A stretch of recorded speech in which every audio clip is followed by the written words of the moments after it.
Aloha! I'm going to be doing my video for logo design principles. So what I'm going to be talking about is I'm going to be talking about things, some principles that you need to be thinking about when you're going to create your own logo. So these are some things that you need to, some guidelines you need to follow and some steps you need to take in order to create a successful logo. Okay, so next. So, here are the 5 basic things that we need to think about when doing a logo. So, first, we need to prepare. We need to have adequate preparation for the logo that we're going to be doing. So, this includes researching and receiving inspiration from this research. So you can look at other sources, other ideas, and look at other logos to give you some sort of inspiration on the kind of logo, the kind of feel that you wanna have for your logo. You can brainstorm those ideas, and then you can do a rough sketch. So the next artboard. So these are the things that I just said just before. So you have a rough sketch. So as we go throughout this presentation, I'm going to be showing you some well-known logos and how they have been successful, and I'm going to show you in the different stages and just on the different pages. So here we have Facebook. This is in the sketch stage. Here we have Pepsi, Firefox, and Mini. So a lot of the logos that we have in the world today have gone through this step. You have to research on the most appropriate colors, the most appropriate shapes, designs that they're going to use. They would have had input from a lot of different places, and this is where they brainstormed it, and then they have to do a rough sketch of approximately what they want and what will fit their business or whatever they need to, what their goal to have it look like is. So next we have, it has to be clean and simple. So for the text or the fonts, they need to be readable and they have to be legible. For the colors, it's good to limit it to 1 or 2, but not really anymore, because it might overpower the message of your logo and it might overpower your image. So for the images, it can't be too big, but logo needs to be able to go on anything, maybe a t-shirt, card, business memos, and products. And for effects, don't use too much because it will distract. And you want your logo to be well balanced, so it should maintain a visual integrity with your image, colors, and text.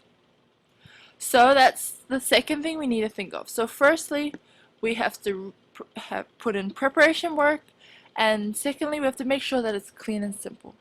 So thirdly, we have to make it applicable. So the logo needs to be appropriate to what your theme or what you're trying to achieve to, or else it will be pointless. You won't be able to convey any kind of meaning, and it won't have any relation to your business. So yes, it has to have a connection to the company. And for example, if you want to have a company, let's say like Harley Davidson, for a motorcycle gang, you wouldn't put a kitten on there because that's just not the connotations that you have with it. Because so it's just some things to think about. You have to think about the social aspects of things as well, and how different objects and different symbols mean different things. Okay, so fourthly, be original. That is very important, because you don't want to be copying logos, because people can get confused, and there can be some legal issues with that as well. Use other logos only for inspiration, but don't copy exactly what they have.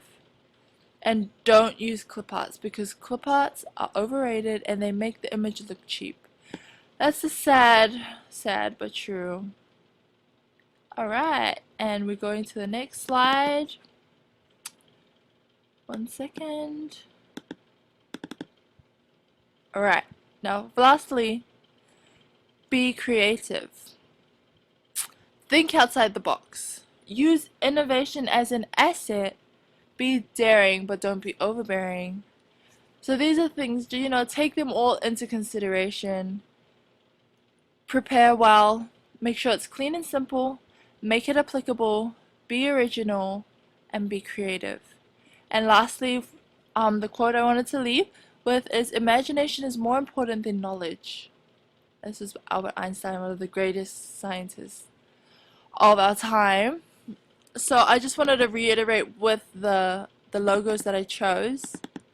So I chose Apple because I think that is very, very, it has made the company very successful, this Apple logo. And every time someone sees this logo, they automatically think Apple, and they know that it's the leading producer of technological computer accessories and that kind of thing.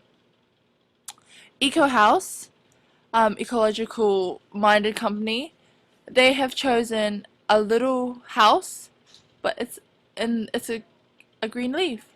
So a lot of connotations that come with leaves is the eco-friendly nature. So this is a really good example. It's clean and simple, and I like the house and the leaf brought together, and it goes really well with their logo. These are just some examples that I wanted to show of something that's clean and simple. And these, although they're in the sketch form, we know this, all of us, because most of us use Facebook, and it has been very successful in identification, that once people see the blue square with the white F, they know that it's Facebook. Firefox is increasingly becoming a more popular internet browser to use. Mini, the little cars, and Cola, Pepsi, one of the most popular drinks in America. They've all been successful at developing their logo, and of course it starts with all the 5 steps that I've told you about. So this is my video for this. Thank you for watching. Thank you so much. Mahalo.